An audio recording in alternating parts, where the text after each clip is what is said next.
Hello everyone. आज के इस वीडियो में आपका स्वागत है और आज के इस वीडियो में हम आईएमआरई सब्जेक्ट के तीसरे चैप्टर का चौथा पॉइंट देखेंगे। जो चौथा पॉइंट है आपका वो है ग्रिड सबस्टेशन का अनुरक्षण। इसके पहले हमने 3 वीडियो देखे हैं जिसमें हमने 3.3 तक के टॉपिक को थ्योरी और ऑब्जेक्टिव के साथ कवर किया है। तो आज का जो वीडियो है इसमें हम 3.4 देखेंगे। सबसे पहले हम इसका सिलेबस देख लेते हैं कि सिलेबस में क्या क्या पढ़ना है। तो ग्रिड सबस्टेशन के अनुरक्षण के अंतर्गत हमको सबसे पहले चेकिंग एंड मेंटेनेंस ऑफ बस बार पढ़ना है, मतलब कि बस बार की चेकिंग और मेंटेनेंस कैसे की जाती है। इसके बाद पढ़ना है आइसोलेटिंग स्विच पढ़ना है। फिर इसके बाद पढ़ना है एसटी एलटी सर्किट ब्रेकर। फिर पढ़ना है एलटी स्विचेज और फिर पावर ट्रांसफार्मर। तो इनमें जो मेन मेन पॉइंट है उसको हम आपको शार्ट में बिल्कुल बता देंगे। इसके बाद हम इसके ऑब्जेक्टिव क्वेश्चन करेंगे। तो चलिए शुरू करते हैं।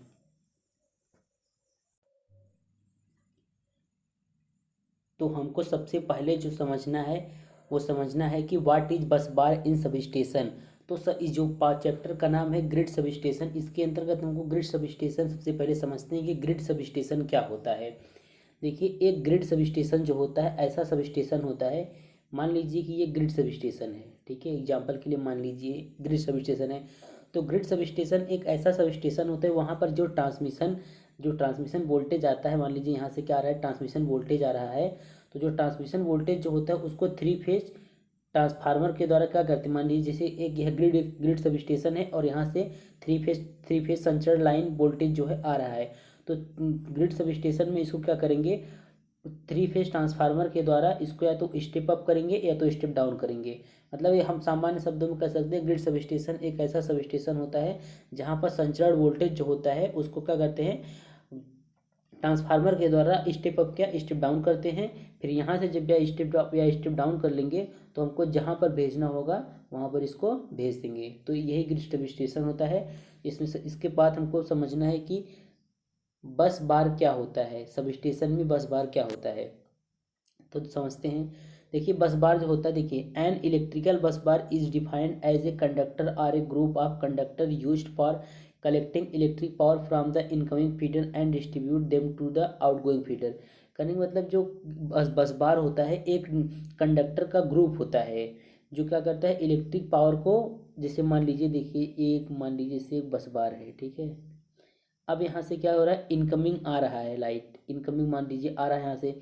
अब अगर हमको यहाँ से इसको कई जगह पे भेजना है तो क्या करेंगे, यहाँ पे ऐसे क्या बना रहता है, ऐसे बने रहते हैं तार को ज्वाइन करने के लिए। यहाँ से हम कई स्थान पर इसको भेज सकते हैं। तो ये जो आप देख रहे हैं ये वाला पार्ट जो है पतली पट्टी की तरह दिख रहा है, इसी को बोलते हैं बस बार। तो बस बार जो होता है क्या करता है, इनकमिंग लाइन को क्या करता है कि मतलब एक जंक्शन टाइप को होता है बस बार पे। इनकमिंग लाइन ये आपका जो हो गया, ये इनकमिंग हो गया और इधर वाला क्या हो गया आपका, इधर वाला जो है आउटगोइंग हो गया। तो इनकमिंग और आउटगोइंग का एक जंक्शन होता है, हम कह सकते हैं बस बार। तो आपको समझ में आ गया होगा कि बस बार क्या होता है। अब हम देखते हैं कि इसके जो कुछ नोटेड पॉइंट है आप उसको नोट कर लीजिए अपने नोटबुक में। यह ऑब्जेक्टिव क्वेश्चन में बहुत महत्वपूर्ण होगा। तो पहला पॉइंट क्या कर रहा है कि विद्युत शक्ति के वितरण में बस बार जो होता है किसी विद्युत चालक धातु से बनी छड़ या पट्टी होती है। तो अब एक देखिए यहाँ पे क्वेश्चन आ रहा है कि बस बार जो होता है छड़ या पट्टी के रूप में हो सकता है इसका शेप। और इसका प्रयोग किस लिए किया जाता है कि उच्च धारा 100 एम्पीयर से अधिक प्रवाहित करने के लिए किया जाता है, ठीक है। फिर अगला पॉइंट क्या कर रहा है कि बस बार सिस्टम का उपयोग जो होता है 3 फेज बिजली वितरण प्रणालियों को सुरक्षित रूप से लागू करने के लिए किया जाता है। अगला पॉइंट है कि बस बार बनाने के लिए मुख्यतः कापर और एल्युमिनियम का प्रयोग किया जाता है। अब देखिए इसमें ये पॉइंट नोटेड है कि इसमें हम कापर और एल्युमिनियम का प्रयोग करेंगे। ये क्वेश्चन में आ सकता है कि बस बार को बनाने के लिए किसका प्रयोग किया जाता है। तो मेनली हम कापर और एल्युमिनियम का प्रयोग किया जाता है। लेकिन अगर देखा जाए तो सबसे ज़्यादा एल्युमिनियम का प्रयोग करते हैं, क्यों, क्योंकि एल्युमिनियम का जो कास्ट होता है वो कम होता है। अब नेक्स्ट पॉइंट देखते हैं। नेक्स्ट पॉइंट जो है, नेक्स्ट पॉइंट कह रहा है कि बस बार कई शेप में पाए जाते हैं, जैसे rectangular, cross sectional, round shape. इसमें भी ऑब्जेक्टिव क्वेश्चन आ सकता है कि बस बार की आकृति होती है, 4 ऑप्शन दे देगा, उसमें सही ऑप्शन आपको टिक करना होगा। तो मतलब कि थियरी से कैसे ऑब्जेक्टिव क्वेश्चन बनाते हैं आप इसमें ही देख लेंगे। हम इसी थियरी से ही कुछ ऑब्जेक्टिव क्वेश्चन बनाएंगे जिसको आप बिल्कुल आसानी से कर सकते हैं। अब देखिए, जो बस बार होता है वो बस बार कई प्रकार का होता है। जैसे सिंगल बस बार होता है, सिंगल बस बार, डबल बस बार होता है। इसमें आप बस बार जो होते हैं कई प्रकार के होते हैं। तो सिंगल जो बस बार होता है यह जो है जहाँ छोटे सब स्टेशन पर लगता है, जहाँ पर आपूर्ति की निरंतर ज़रूरत नहीं होती है, वहाँ पर सिंगल बस बार का प्रयोग करते हैं।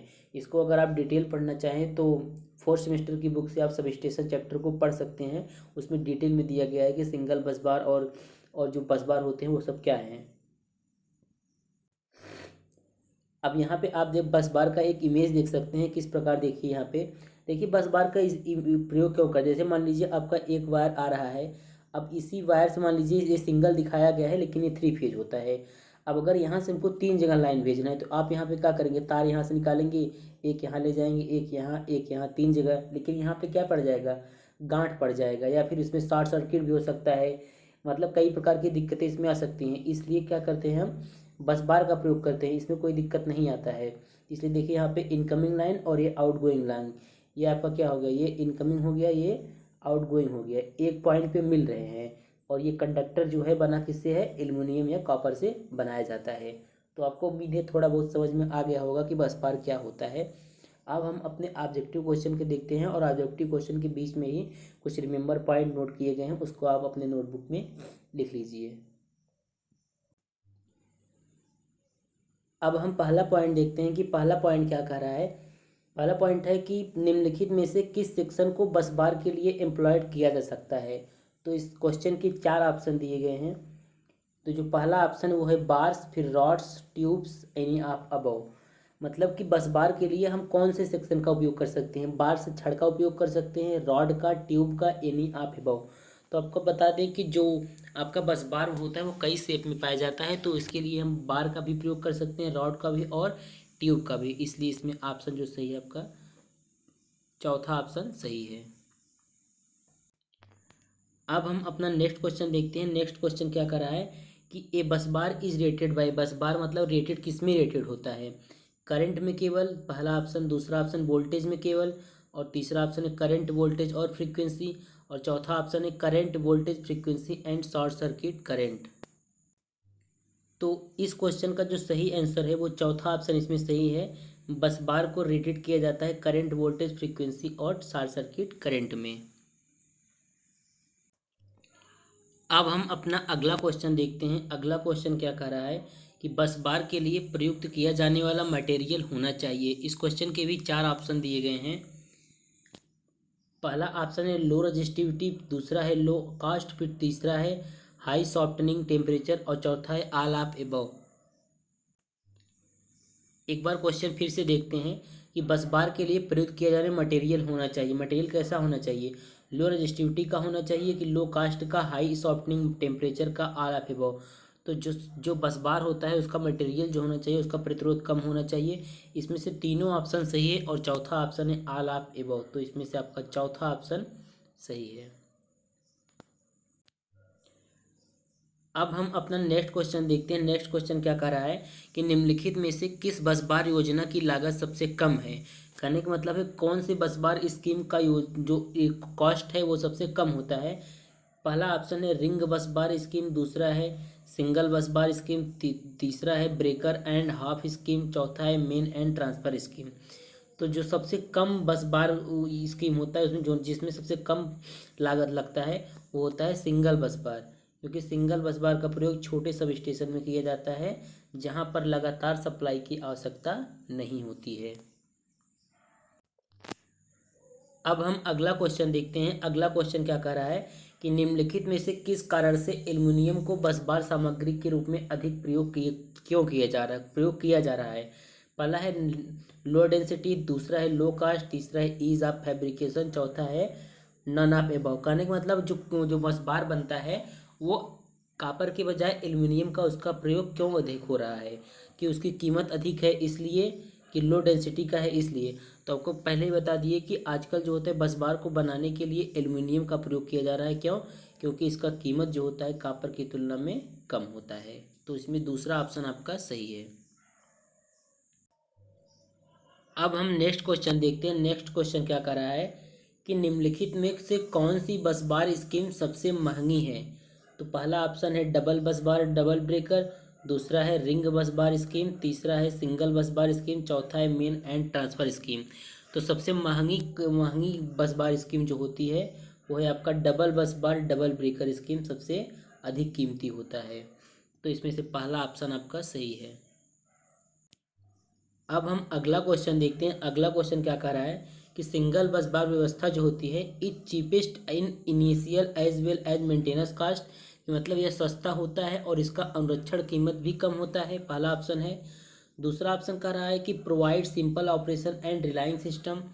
तीसरा ऑप्शन है has the drawback that there will be complete shut down when a fault occurs on the bus itself, और चौथा है ऑल ऑफ अबव। तो कहने का मतलब जो सिंगल बस बार सिस्टम होता है उसका चीपेस्ट मतलब कीमत कम होता है और मेंटेनेंस कॉस्ट भी कम होता है, तो ये ऑप्शन सही है। दूसरा है provide simple operation and relying system, तो इसका ऑपरेशन भी बिल्कुल सिंपल होता है, दूसरा ऑप्शन भी सही है। तीसरा ऑप्शन है कि has the drawback that there will be complete shut down, तीसरा ऑप्शन भी सही है। इस तीसरे ऑप्शन का मतलब है कि कोई भी फॉल्ट होने पर शट डाउन होता है तो पूरी तरह से वो शट डाउन हो जाता है, किसी भी प्रकार से सप्लाई नहीं जाता है जहाँ पर इसको मतलब कि फीडर वगैरह को सप्लाई दी जाती है, तो कि कहीं पर भी सप्लाई से नहीं जाता है, इसलिए इसमें चौथा ऑप्शन जो है आपका सही है। अब हम अगला क्वेश्चन देखते हैं इस चैप्टर का। अगला क्वेश्चन है कि भारत में अधिकतम ट्रांसमिशन वोल्टेज सब स्टेशन है। तो पहला ऑप्शन है 400 kV, दूसरा है 500 kV, तीसरा है 750 kV, चौथा है 1000 kV। तो अधिकतम ट्रांसमिशन वोल्टेज सब स्टेशन जो है वो होता है 750 kV। अब हम अगला क्वेश्चन देखते हैं। अगला क्वेश्चन 9 नंबर क्वेश्चन क्या कह रहा है कि बस बार बने होते हैं, पहला ऑप्शन कॉपर, दूसरा ऑप्शन एल्यूमिनियम, तीसरा ऑप्शन उपरोक्त दोनों, चौथा आयरन या स्टील। तो आपको पहले ही बता दिए कि बस बार जो बने होते हैं कॉपर या एल्यूमिनियम के बनाए जाते हैं, तो इसमें से आपका तीसरा ऑप्शन सही है। अब हम अगला क्वेश्चन देखते हैं। 10 नंबर क्वेश्चन क्या कह रहा है कि बस बार ऑपरेट होता है कांस्टेंट वोल्टेज पर, वेरिएबल वोल्टेज पर, depend on requirement, none of above. अब इस क्वेश्चन को समझाते हैं आपको कि बस बार ऑपरेट होता है। जैसे मान लीजिए कि आपका ये बस बार है और इधर से इनकमिंग लाइन है और इधर से आउटगोइंग लाइन है, तो यहाँ पे जो वोल्टेज रहेगा तो यहाँ पे आके चेंज थोड़ी ना हो जाएगा, तो चेंज नहीं होगा ना। तो बस बार किस पर ऑपरेट होगा, ना तो वेरिएबल वोल्टेज पे, ना फिर डिपेंड ऑन रिक्वायरमेंट पे। यह ऑपरेट होता है जो वोल्टेज यहाँ से आपका इनकमिंग लाइन में जो वोल्टेज होगा उसी वोल्टेज पर यह ऑपरेट होता है, तो इसमें से आपका पहला ऑप्शन सही है, कांस्टेंट वोल्टेज।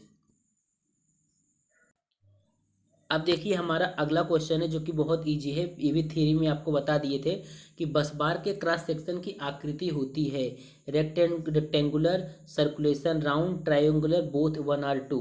तो आपको बताए थे कि बस बार के क्रॉस सेक्शन की आकृति जो होती है ट्रायंगुलर तो नहीं होती है, रेक्टेंगुलर या सर्कुलर राउंड हो सकती है, इसलिए इसमें से कौन सा ऑप्शन सही है आप बताइए। चौथा ऑप्शन इसमें सही है।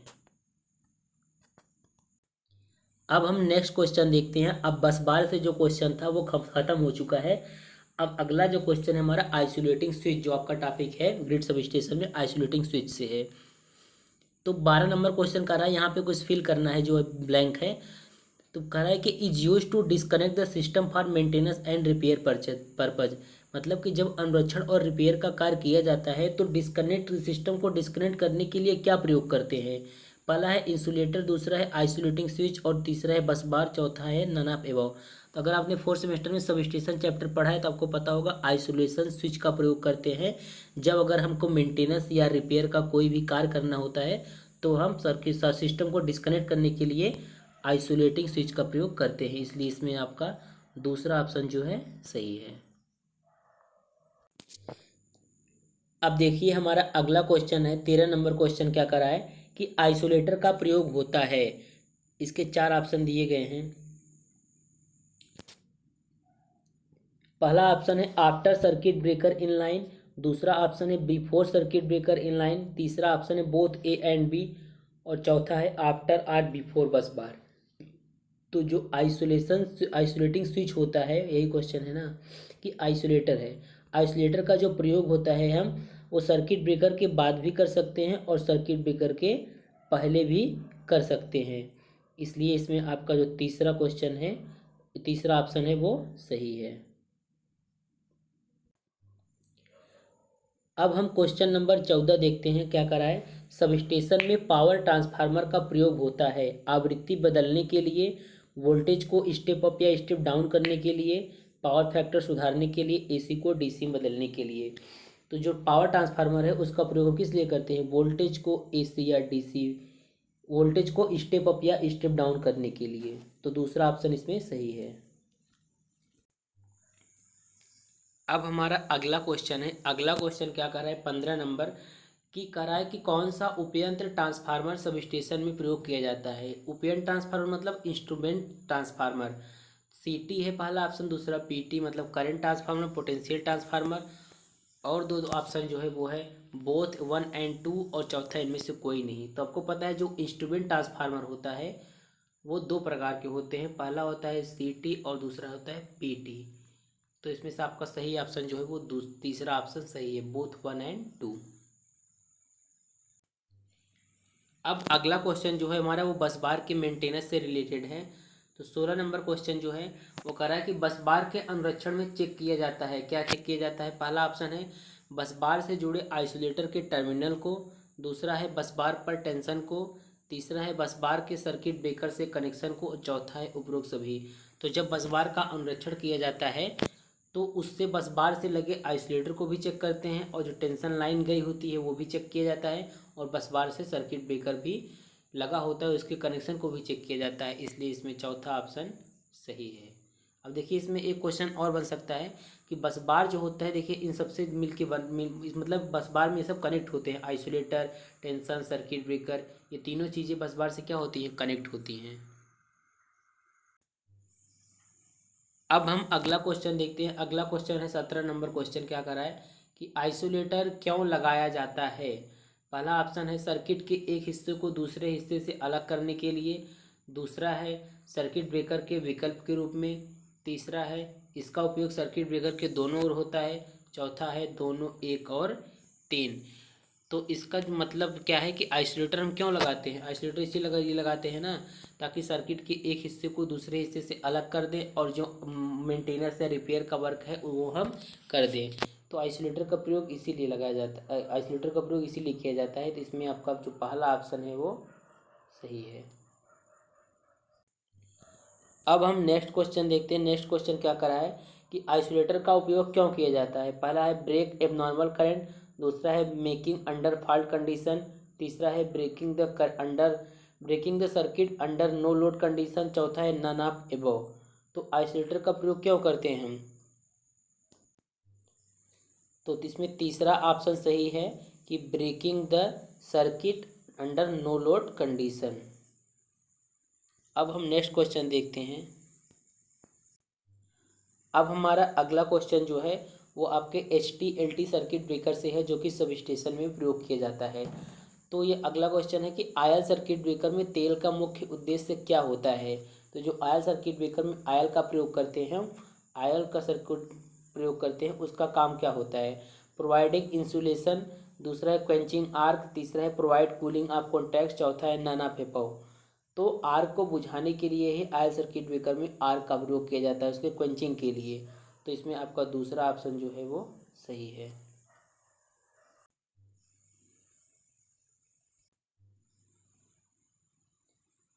इसमें आपका पहला वाला ऑप्शन जो है वो सही है। अब हम अपना अगला क्वेश्चन देखते हैं। 21 नंबर क्वेश्चन है, कह रहा है कि रूरल एरिया में किस सर्किट ब्रेकर का प्रयोग किया जाता है। तो जो रूरल एरिया मतलब गांव वगैरह का एरिया जो होता है वहाँ पर किस सर्किट ब्रेकर का प्रयोग किया जाता है। पहला है OCB, दूसरा है SF6, तीसरा है वैक्यूम सर्किट ब्रेकर, चौथा है ACB। तो रूरल एरिया में जो सर्किट ब्रेकर प्रयोग करते हैं वो होता है वैक्यूम सर्किट ब्रेकर।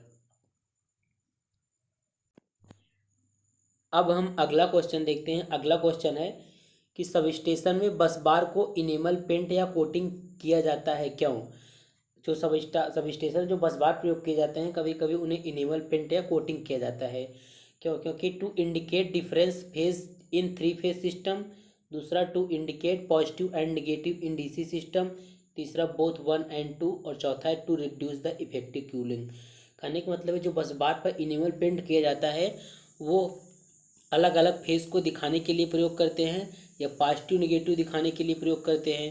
तो इसमें से जो आपका सही ऑप्शन है वो तीसरा ऑप्शन इसमें से सही है, बोथ 1 और 2। इन दोनों के लिए ही सब स्टेशन में बस बार को इनेमल पेंट या कोटिंग करते हैं। अब अगला क्वेश्चन देखते हैं। अगला क्वेश्चन भी पावर ट्रांसफार्मर से रिलेटेड है। करा है कि पावर ट्रांसफार्मर का वोल्टेज रेगुलेशन किस रेंज में होता है? 5 to 8%, 6 to 10%, 10 to 12%, 10 to 15%। तो पावर ट्रांसफार्मर का जो वोल्टेज रेगुलेशन होता है वो होता है 6 से 10% के मध्य, इस रेंज में होता है। अब हम अगला क्वेश्चन देखते हैं जो आपके ग्रिड सब स्टेशन से है।